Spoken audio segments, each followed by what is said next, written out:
Aduh.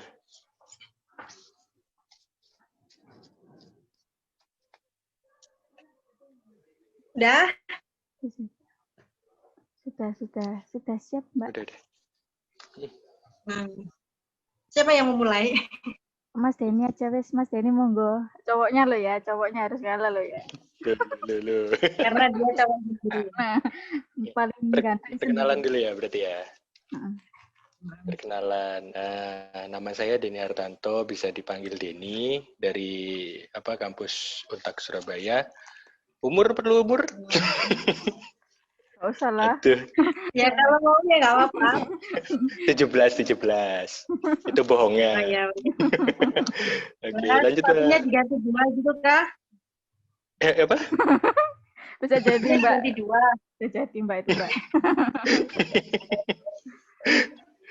Aduh, Mbak, lanjut. Udah itu aja. Itu aja. Oh. Berarti panggilannya Denny ya? Iya, benar. Kalau mbaknya, kok malah aku yang jadi moderator? Iya. Waduh. Saya perkenalkan, saya Dina Mardia. Saya dari Fakultas Psikologi Untak. Umurnya 18 tahun. Beda 1 tahun aja Mas ya. Aduh, tua mbaknya ya. Malu aku. Aduh. Oke. Mbaknya? Kalau aku udah kenal, kemarin udah dibilangin sama Bella. Mbak alumni Untak. Ya. Gitu toh ilmunya. Saya ini Rahmatul Fitri, biasanya panggilannya Fitri. Namanya pasaran balap ya.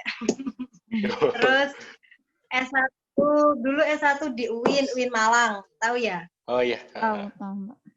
Di UIN Malang, terus S2-nya ngambil profesi di Untak, satu angkatan sih sama Bella, cuma Bella kan ngambilnya pendidikan, aku lebih ke klinisnya. Kayak gitu. Nah. Sering ketemu sama Bu Novita kalian? Bu Novita, iya. Bu Novita. Jarang sih. Cuma lewat-lewat aja. Kadang diajar gitu. Bu Novi yang itu. Yang ibu-ibu. Ya Bu Novi ibu-ibu emang. Kalau saya Bu Novi nggak ambil nih Mbak. Belum pernah ambil mata kuliahnya beliau. Belum pernah Wah. diajar. Belum. Emang ya. Iya. Itu dosen yang bisa menjadi ibu juga sih. Kalau udah deket itu enak banget. Iya. Gimana? Mulai dari mana? Mulai dari apa? Mulai dari, nah ini Mbak, ini kemarin kita tuh lihat itu sebenarnya tuh bingung Mbak, kok udah enak-enak lihat, kok tiba-tiba langsung tiba-tiba nggak ada temennya kalau dia tuh sendiri, terus dia juga sering lihat istrinya yang sudah meninggal itu Mbak.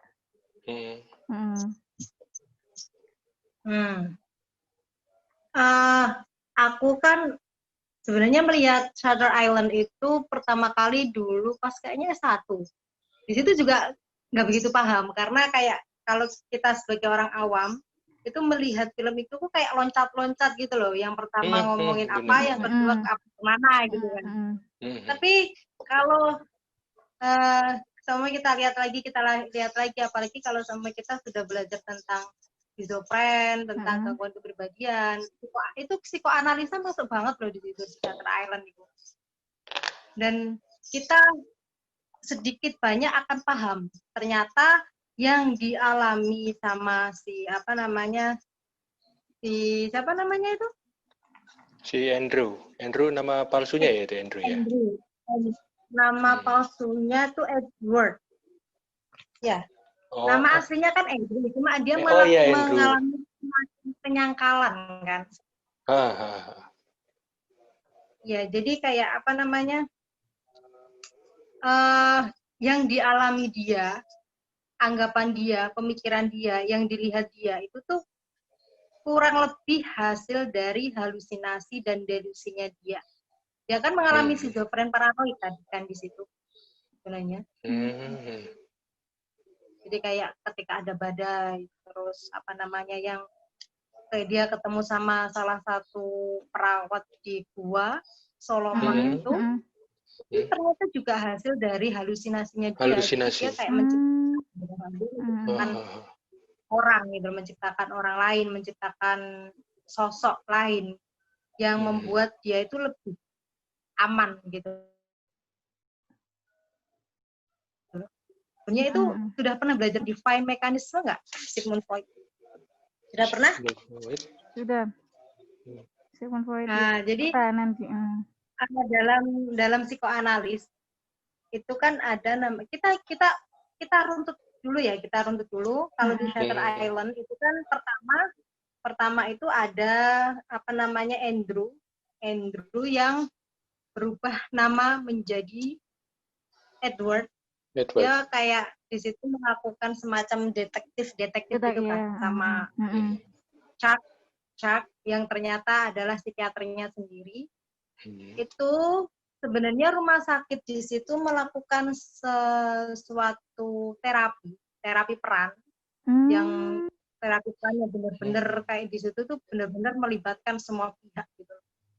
Di situ dia apa namanya mencari salah satu pasien yang hilang, ya pasien cewek yang hilang kan, dan ternyata sebenarnya pasien itu ada di situ sendiri gitu. Dan sebenarnya dia itu mencari kan di situ ada nama mencari pasien ke-67 ya. 67. Yang pasien ke-67 yang namanya yang tadi Edward yang sebenarnya dirinya sendiri. Iya. Di situ. Nah, dari kayak dia melakukan pengamatan, observasi apa, di situ kan terungkap bahwa sebenarnya yang terjadi di sekitar dia atau yang dilihat dia itu hasil dari halusinasinya dia, delusinya dia saat itu. Saat dia menciptakan seorang dokter atau saat dia meyakini bahwa dia itu petugas, kalau sekarang itu tentara yang diutus untuk datang ke situ terus mencurigai rumah sakit tersebut, itu bentuk dari halusinasi dan halusinasinya dia. Menurutku seperti itu. Mungkin ada sharing atau gimana? Mbak itu kan terapinya dari rumah sakit sendiri kan peran gitu Mbak ya. Itu dari rumah sakitnya sendiri kan yang terapi perannya itu. Atau iya. Kan sedangkan dari enggak maksudnya kok bisa berkesinambungan gitu loh Mbak, berkaitan kan antara dia yang memerankan ini yang memunculkan halusinasi itu semua, terus dengan perannya dari rumah sakit itu tujuannya gitu untuk apa gitu kan, semakin dihalusinasi kan jadi muncul lagi enggak sembuh tapi malah dia separah sama halusinasinya itu. Jadi gini, ketika kita bertemu dengan pasien yang schizofren mengalami halusinasi atau delusi, kita tidak bisa langsung melakukan penyangkalan. Gitu. Jadi biasanya kita akan ikut dengan cerita mereka. Nah, di situ gunanya bermain peran di situ. Ketika dia sudah masuk ke dalam peran tersebut, dari situ kita melakukan semacam konfrontasi bahwa apa yang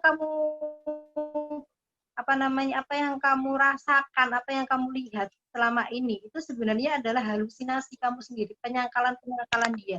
Dia kan mengalami traumatis kan, mengalami traumatis dan mengalami traumatis yang sangat besar. Dia melakukan kejahatan. Itu kan ada kata-kata dari dokternya. Ya, kamu itu telah melakukan kejahatan yang sangat besar. Dan sampai sekarang kamu tidak bisa memaafkan diri kamu sendiri karena kan dia sampai membunuh istrinya itu. Sampai sekarang kamu tidak bisa memaafkan diri kamu sendiri sehingga kamu menciptakan kepribadian baru. Menciptakan delusi, menciptakan semacam halusinasi, semacam tokoh-tokoh sehingga di situ kamu berperan sebagai pahlawan, bukan sebagai penjahat. Kenapa dia melakukan itu? Karena dia masih belum bisa menerima dirinya, dia masih belum bisa memaafkan dirinya bahwa dia telah membunuh istri yang sangat dicintai dia itu. Dia tuh kayak menyalahkan diri sendiri dan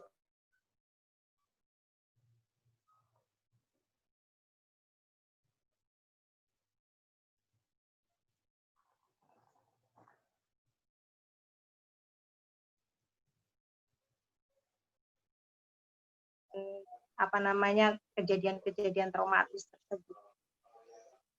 Seperti itu sih kalau sepemahamanku. Karena trauma itu, rasa sakit dia itu kan sangat besar kan. Banyak kan orang-orang kan seperti itu. Ketika kita nggak bisa menerima rasa sakit yang dulu pernah kita rasakan, traumatis, kita akan cenderung untuk melakukan defense mekanisme. Dan paling umum adalah dengan cara merepress atau penolakan, menciptakan suatu tokoh kepribadian baru gitu. Sehingga kita merasa aman, merasa nyaman di situ dan kita melakukan kayak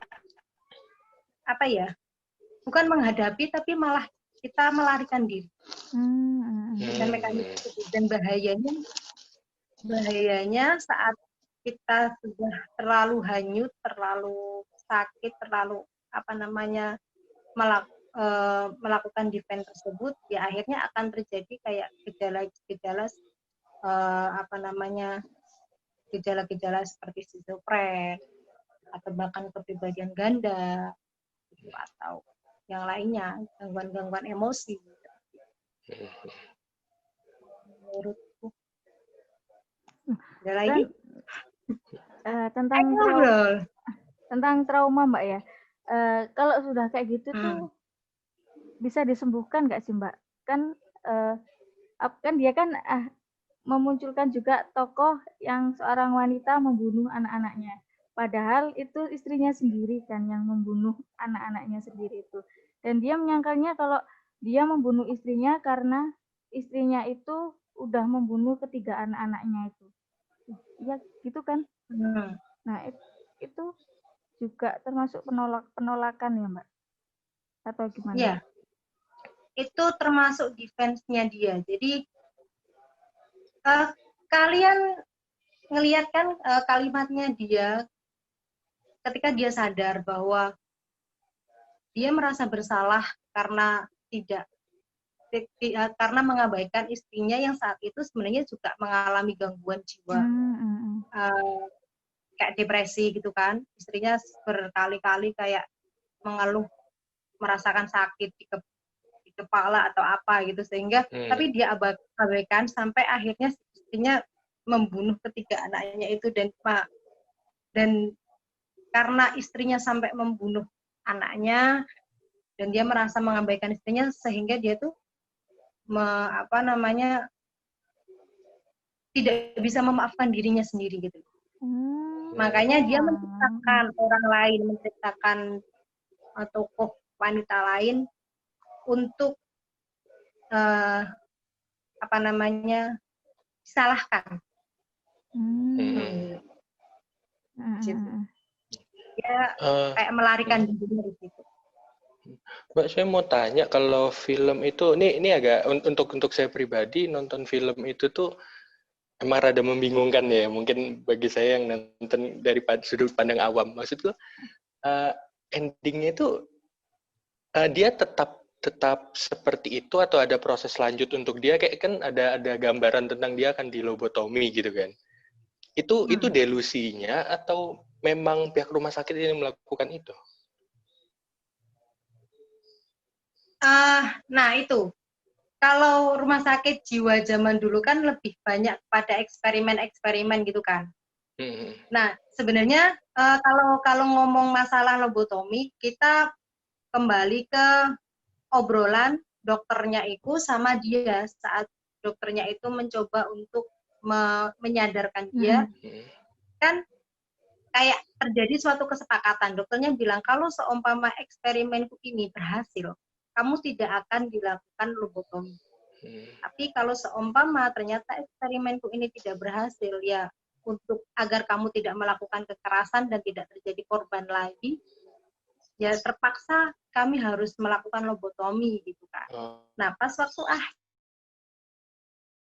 akhir, dokter Sharon ya, ya dokter yang psikiaternya dia. Nah, dia ternyata kembali lagi sebagai tentara, sebagai Teddy kan, sebagai Teddy. Akhirnya dokter Sharon itu merasa bahwa eksperimennya tidak berhasil. Eksperimennya tidak berhasil. Ketika mau dilakukan lobotomi yang dia digeret sama petugas-petugas, sebelum itu kan dia ngomong ke dokter Sharon tentang, dia ngomong gini, lebih baik hidup sebagai monster atau mati dengan damai. Enggak. Di situ banyak sekali hipotesis dengan kalimat tersebut. Ada yang mengatakan bahwa sebenarnya si Andrew ini dia sudah sadar, dia sebenarnya sudah tahu tentang dirinya, sudah bisa tentang trauma-traumanya dia gitu loh. Tapi karena dia merasa dia takut untuk nanti akan terjadi lagi atau kambuh lagi sampai dia melukai orang lain, akhirnya dia berperan sebagai Teddy lagi, berperan sebagai orang lain lagi gitu loh. Sehingga akhirnya dilakukan lobotomi. Banyak spekulasi yang akhir, soalnya kan memang akhirnya ngambang kan di situ. Iya benar. Balik lagi. Itu lebih pada schizofren paranoid. Sudah belajar tentang schizofrenia kan? Sudah. Cuma luarannya nggak sampai dalam-dalam sih, Mbak. Iya. Masih pengenalan sih. Intinya psikotik yang menurut ya salah satu gangguan psikologis yang paling berat itu adalah schizofrenia. Nah, schizofrenia itu kan gejala paling khas di situ, paling mendasar di situ ya halusinasi sama delusi. Delusi itu kan kayak kepercayaan yang sangat dalam yang tidak bisa terbantahkan kan. Waham delusi di sini sama kayak waham. Jadi kayak, dan delusi ini tuh ada macam-macam, ada kayak keyakinan tentang kebesaran, mengaku dirinya sebagai nabi, mengaku dirinya sebagai Tuhan, raja, apa itu kebesaran lebih ke situ. Ada yang kayak waham kejaran, jadi kayak merasa dirinya tuh nggak aman, merasa dikejar-kejar, merasa curiga sama orang lain, kayak gitu, merasa dimata-matai, kayak gitu. Itu juga termasuk salah satu delusi. Nah, delusinya dia ini itu dia lebih kepada kebesaran sih menurutku, karena dia merasa bahwa aku ini tentara yang dikirim sama AS untuk melakukan penyelidikan. Jadi dia merasa bahwa dirinya itu orang pahlawan. Delusinya dia itu. Ya menurut. Paham. Jadi yang perang-perang itu juga termasuk salah satu ininya juga, Mbak ya, halusinasinya juga berarti dong, yang dia dulunya masa lalunya itu trauma sama perang-perang gitu. Nah gini, dia itu kan tentara, dia pernah melakukan peperangan. Nah ketika peperangan itu kan pasti akan ada kayak mayat-mayat kayak gitu. Itu salah satu traumatis, salah satu hal yang sangat traumatis bagi dia. Dan ketika orang mengalami hal-hal yang traumatis atau PTSD atau maksudnya dia sudah pernah mengalami hal tersebut, terkadang peristiwa tersebut akan muncul lewat mimpi. Sering muncul lewat mimpi buruk kayak gitu. Itu yang dilihat dia gitu. Muncul dalam mimpi-mimpi, bahkan kalau halusinasi itu kan saat dia melihat istrinya, saat istrinya mau nyuruh dia untuk apa kayak gitu. Itu halusinasinya dia, yang halusinasi ini apa namanya, gangguan persepsi. Menurut gangguan persepsi, kalau persepsi itu kan ada stimulus. Kalau orang normal ya, saat kita melihat apa, kita merasa wah itu indah, wah itu ada manusia, itu kan ada stimulus, memang ada di situ. Tapi kalau halusinasi itu gangguan persepsi, jadi nggak ada stimulusnya gitu. Tiba-tiba dia melihat apa, padahal nggak ada apa-apa di situ. Terus dia mendengar perintah atau apa, padahal nggak ada orang yang mengatakan itu. Nah, itu dinamakan gangguan persepsi atau halusinasi.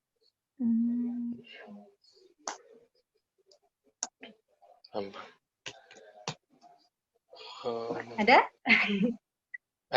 Ini mau Mungkin tanya ada yang lagi. mau Mau tanya lagi tentang schizophrenia itu sendiri. Itu apa ya? Kalau secara pandangan umum kan schizophrenia itu, ini kasarnya itu kayak apa ya? Kayak dia kehilangan apa ya?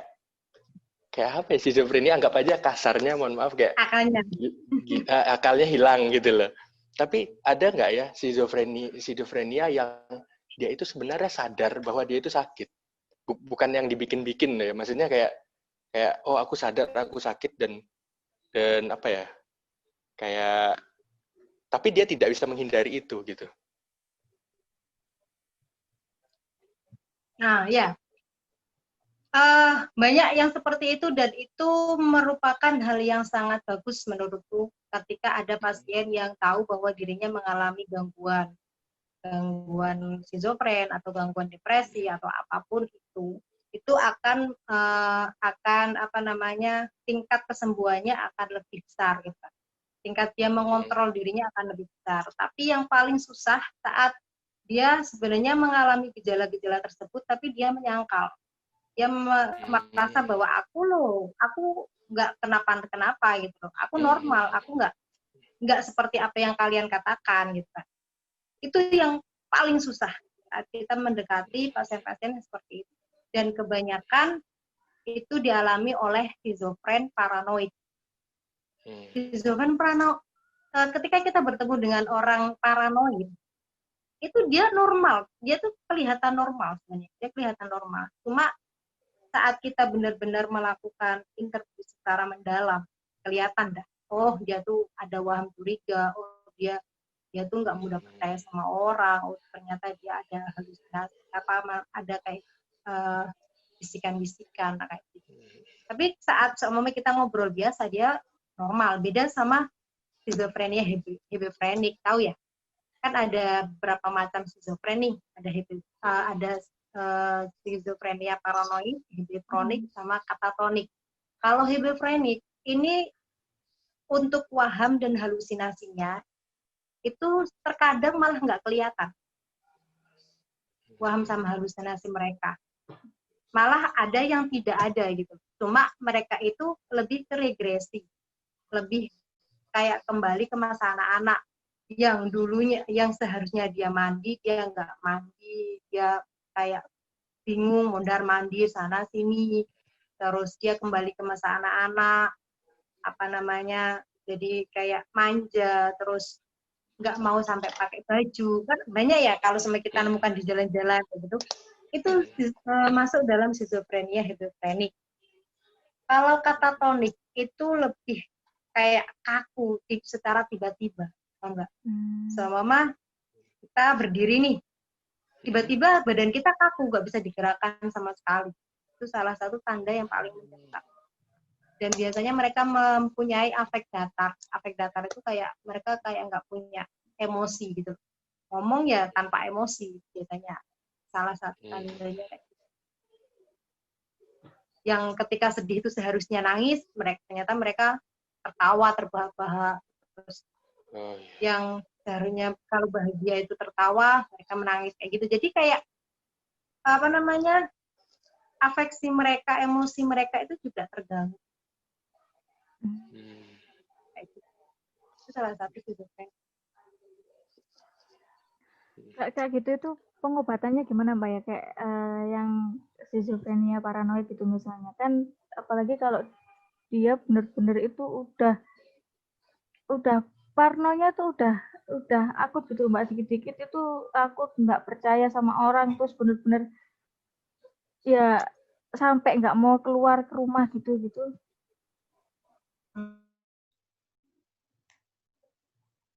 Schizofrenia itu jalan yang paling aman yang bisa disebut satu-satunya adalah pengobatan. Pengobatan oleh psikiater. Nah, selain itu, karena biasanya kan orang-orang yang mempunyai schizofrenia itu kan ada kayak keterbelakangan gitu loh, kayak kurang produktif, terus dia sudah nggak bisa ngapain gitu kan. Tugas kita biasanya terapinya itu pakai terapi perilaku. Jadi yang dia nggak ngapa-ngapain kita kasih ayo merajut, biasanya kan kayak dia rajut juga seperti itu ya, diajak merajut, diajak yang intinya dia bisa lebih produktif sehingga kayak gejala-gejalanya dia semakin ringan. Cuma kalau obat itu nggak boleh langsung putus obat, jadi harus benar-benar diawasi. Ada kan kayak cara memberikan obat ke pasien-pasien entah itu schizofren atau depresi. Jadi nggak bisa langsung, oh aku merasa sembuh, aku nggak mau minum obat, nggak bisa. Harus konsultasi ke dokter. Oh ya, jadi bahas obat itu Mbak. Karena itu sudah termasuk gangguan berat. Dan pengobatan pun itu minimal biasanya kurang lebih 2 tahunan. Ada bahkan yang sampai seumur hidup. Ada yang soalnya kemarin pernah, ya ada salah satu pasienku itu, dia paranoid, terus dia sampai melukai orang tuanya pakai ini loh, palu di kepalanya. Akhirnya kita bawa ke rumah sakit Menur. Di situ dia dikasih obat, terus kita kan selalu melihat mengevaluasi dia gimana minum obatnya kayak gitu kan. Sampai akhirnya dia bilang, aku udah nggak mau minum obat, aku udah sembuh, aku normal, aku bisa jualan, aku bisa ini, bisa itu gitu kan. Kita paksa, dia nggak mau. 6 bulan setelahnya atau 6 bulanan lah, pas waktu COVID ini, ada kabar dari kakaknya, tiba-tiba WA, ini gimana dia kambuh lagi. Akhirnya kita udah bilang dari awal, jangan gampang untuk memutuskan obat. Kecuali kalau memang dokternya, oh kamu bisa berhenti atau kita akan mengurangi dosisnya atau gimana gitu. Karena mereka yang tahu.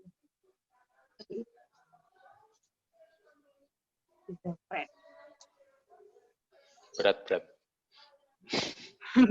Jangan sampai lah. Jangan sampai. Nah, kalian nanti rencananya apa S2? Mbak Din? S2 Saya mah enggak dulu, Mbak. Enggak dulu. Enggak dulu. Iya. Semoga aja ada kesempatan lah. Kalau memang ada kesempatan diambil. Iya.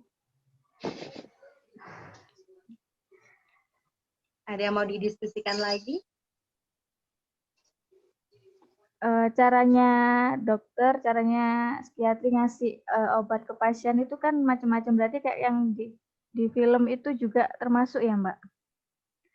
Nah, ya di film itu kan itu dia memakai latar di tahun pas waktu peperangan Nazi ya.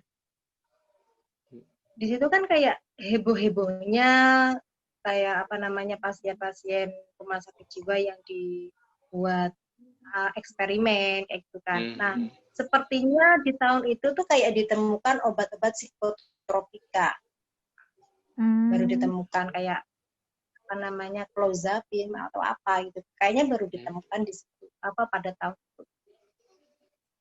Kalau dulu kan saat ada orang yang mengalami schizofren atau apa, ada yang sampai dibedah otaknya atau apa, lakukan eksperimen kayak gitu.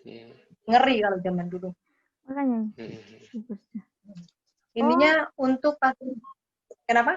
Berarti kayak kemarin kan dia kan sempat bahas sama halusinasinya itu kan sempat bahas gini, itu di apa mercusuar itu loh, itu kan dia dibilangin kalau di situ itu nanti ada eksperimen beda-beda, itu juga dari itu dia jadi tahu itu halusinasinya dia.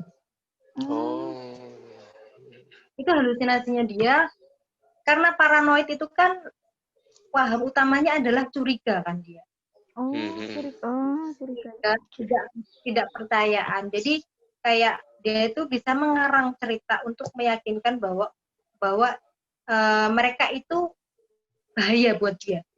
Kan gitu. Makanya di situ kan kayak dokter ya itu yang cewek itu ya, siapa namanya? Solomon ya. Di situ kan dia kayak benar-benar menghasut si Edward ini bahwa rumah sakit ini sedang melakukan eksperimen gitu loh, yang tidak manusiawi kayak gitu kan. Itu tuh salah satu rasa curiganya itu di situ, paranoidnya di situ.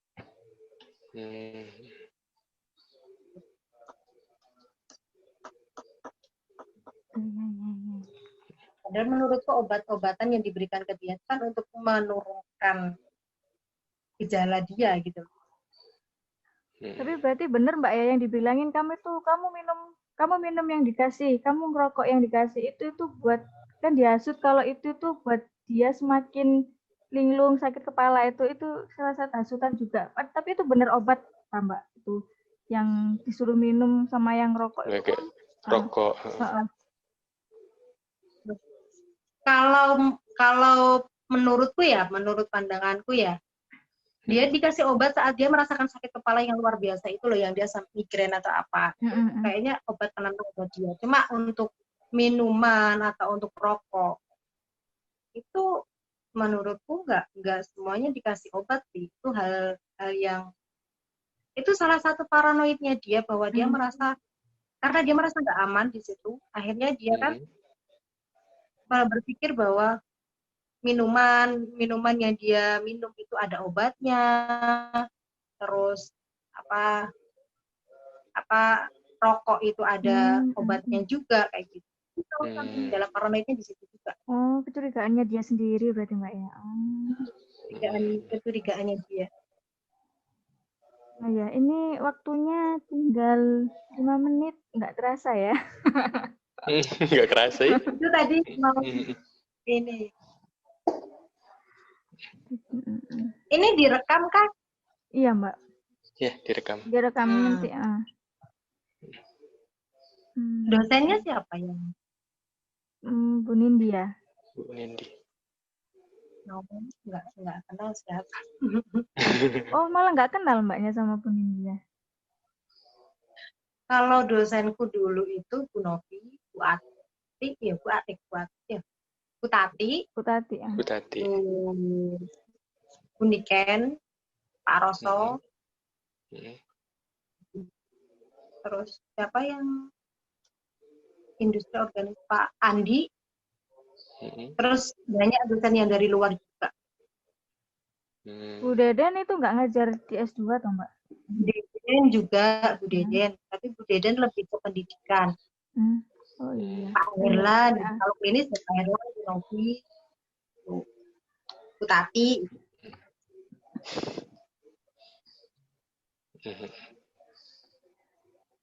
Gimana Mbak Din? Gimana? Sudah cukup memahami kan, atau masih? Sudah Mbak. Sudah. Dari Iya, segi iya. klinisnya mungkin Iya. sudah banyak yang terjawab. Cuma Iya. kan kita kalau di dalam film itu kan dikasih apa ya, argumen sendiri-sendiri untuk diperdebatkan. Itu kayaknya nggak di forum ini deh. Kalian kalau mau memberikan argumen tentang film itu nggak apa-apa gitu. Argumen kan nggak ada yang salah. Tergantung kita mau gimana. Iya. Sudah Kalau mau terjawab. lihat film lagi, banyak film psikologi yang bagus kayak yang Love Me Not itu tentang erotomania, terus Black Swan itu juga. Black Swan. Black Swan. I Love Me Not. Lupa aku judul. Filmnya lama-lama Mbak ya. Yang baru-baru ini terakhir kan Joker ini Mbak ya. Saya debat. Oh iya Joker. Joker itu juga bagus. Psikopat. Iya. Joker.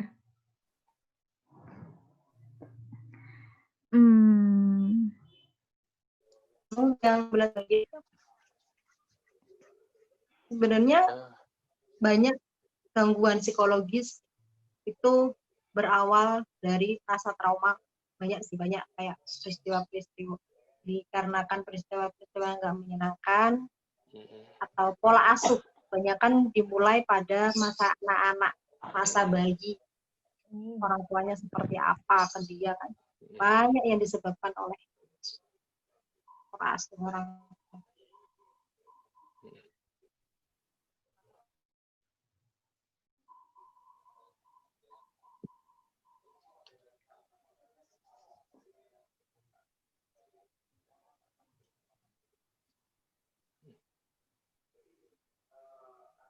Mana? Kak aku aja yang ngomong. Badin? Bingung. Klinis. Bingung. Bingung itu klinis itu. Kalian apa? Maksudnya kalian di psikologi yang apa? Udah ada penjurusan nggak yang S1? Psikologi belum ada Mbak. Cuman semuanya itu adanya dia dikupas depan-depannya aja.